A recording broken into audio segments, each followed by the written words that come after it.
I'm not ashamed. What is the 10th and final plague that God inflicted upon Egypt? This is the question that we seek to answer today as we continue our verse-by-verse study of the book of Exodus on walking through the Bible. Is worth the glory of his cross. If you have a Bible with you, you can turn to Exodus chapter 11. We're going to be reading from verses 1 to 10. If you don't have a Bible, don't worry. Just follow along with us on the screen. The version that we'll be reading from is the New King James Version. So, Exodus chapter 11, beginning at verse 1. And the Lord said to Moses, I will bring one more plague on Pharaoh and on Egypt. Afterward, he will let you go from here. When he lets you go, he will surely drive you out of here altogether. Speak now in the hearing of the people, and let every man ask from his neighbor and every woman from her neighbor articles of silver and articles of gold. And the Lord gave the people favor in the sight of the Egyptians.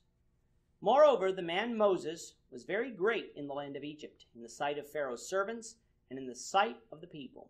Then Moses said, Thus says the Lord, About midnight I will go out into the midst of Egypt, and all the firstborn in the land of Egypt shall die, from the firstborn of Pharaoh who sits on his throne, even to the firstborn of the female servant who is behind the handmill, and all the firstborn of the animals. Then there shall be a great cry throughout all the land of Egypt, such as was not like it before, nor shall be like it again. But against none of the children of Israel shall a dog move its tongue against man or beast, that you may know that the Lord does make a difference between the Egyptians and Israel. And all these your servants shall come down to me and bow down to me, saying, Get out, and all the people who follow you. After that I will go out. Then he went out from Pharaoh in great anger. But the Lord said to Moses, Pharaoh will not heed you, so that my wonders may be multiplied in the land of Egypt.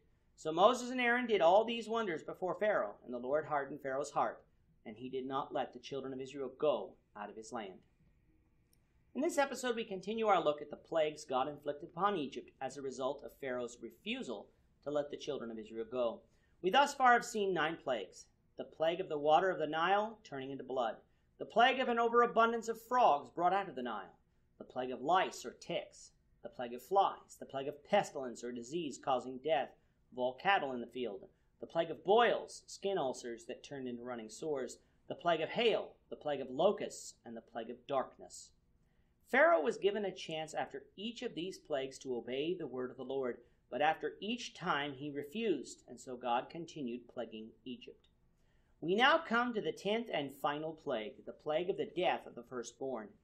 If you read the end of chapter 10 and then immediately read chapter 11, it would appear that this plague was announced in a similar fashion to the other plagues, which was some time in the future after the previous plague had ended. However, the end of chapter 10 told us that Moses would never see the face of Pharaoh again. So either Moses was mistaken here, or Moses' speech before Pharaoh occurred before Moses left Pharaoh's presence in chapter 10. Can we know? Yes. I am not a Hebrew scholar, nor do I believe that we have to be in order to understand how to be saved. But from my research using the pulpit commentary, I learned that Hebrew does not have the pluperfect tense. The pluperfect is a tense used to express an action that occurred before another action, both actions having occurred in the past. The way we use this tense is we add the word had before the past participle, such as, I had finished my supper before we went out to the movies. So verse 1 should be understood to say, And the Lord had said to Moses, I will bring one more plague on Egypt and on Pharaoh. Remember, we're not reading a diary entry from Moses that was written as the events were occurring. We're reading of what Moses recorded at a later date. So understanding that what is recorded in verses 1 to 3 was already revealed to Moses sometime after the plague of darkness, but before he went into Pharaoh for the last time, helps us harmonize the two readings in chapters 10 and 11.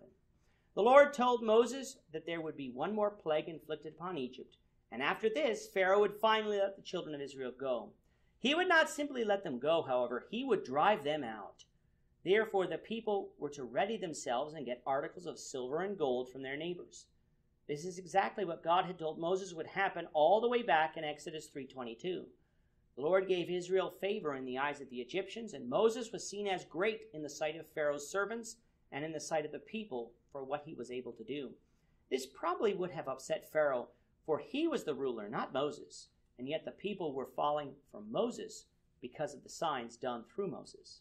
In verse 4, we have Moses before leaving for the final time, announcing to Pharaoh what the final plague would be. At about midnight, all the firstborns would die. We often associate this with the death of the firstborn among the people of the land, but no, even the animals were included. From what we read of in chapter 13, verse 15, it should be noted that the firstborn here refers to the firstborn son. This would be true even if the firstborn son was actually not the firstborn of his family. Why would every family be punished for the sins of Pharaoh? Perhaps it was because all of Egypt was involved in the killing of the male children of the Hebrews back in Exodus 1:22, but perhaps it was simply because all of Egypt had mistreated Israel. But whichever is the case, God's judgment was just. Losing a child would be devastating, so much so that a cry would go out in Egypt like none that was heard before or would be heard since. The only people who would be spared were the children of Israel and their possessions. Even with this event going to happen, Israel would not be harmed by the Egyptians either, which is the meaning of the phrase, a dog won't move its tongue. Moses told Pharaoh that after this plague, the children of Israel would be released. Moses then left the presence of Pharaoh for the last time in great anger over Pharaoh's attitude. Verses 9 and 10 often leave people confused, just as verses 1 to 3 did. As we said earlier, Moses is writing this account later. Verses 9 and 10 are giving us the summary of the narrative that began back in chapter 7 with the first plague. This summary will end this section of Exodus and provide the proper segue into chapter 12, which will have the Lord instituting the Passover before the children of Israel leave Egypt. With that, our time is up for today. Lord willing, we hope you'll join us for tomorrow's discussion of Exodus chapter 12, verses 1 to 11, as we continue our walk through the Bible, one verse at a time. Thank you for watching today's episode. We hope that you found it edifying and ask that you not only subscribe to our channel and podcast, but that you like and share this episode among your friends, so that the saving gospel of Jesus Christ can go out to the whole world.